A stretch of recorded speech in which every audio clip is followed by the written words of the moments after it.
கொச்சினை சுற்றி நிறைய தீவுகள் தான். அதில் மேன்மேட் தீவுகள்லாம் இருக்குது. இந்த பாலம் பார்த்தீங்கன்னா ஒரு தீவுலேருந்து இன்னொரு தீவை ஜாயின் பண்ணுது.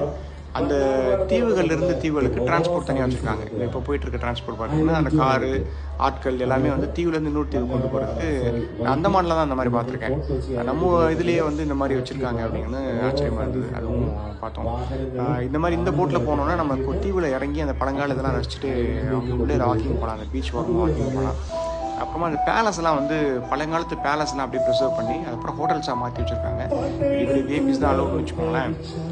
சினிமா டியரில் அதுன்னு சொல்லிட்டு. ஆனால் 5 ஸ்டார் ஹோட்டல்ஸ் 7 ஸ்டார் ஹோட்டல்ஸ் வச்சுருக்காங்க. மற்றபடி இந்த பயணமே வந்து ஒரு அருமையான ஒரு டான்ஸு பாட்டு அப்படின்னு ரொம்ப நல்லா என்ஜாய் பண்ணக்கூடிய ஒரு விஷயமா இருந்துச்சு. அவசியம் கொச்சின் போனீங்கன்னா இது உங்கள் பயணத்திட்டத்தில் சேர்த்துக்கோங்க இந்த டிரான்ஸ்போர்ட்.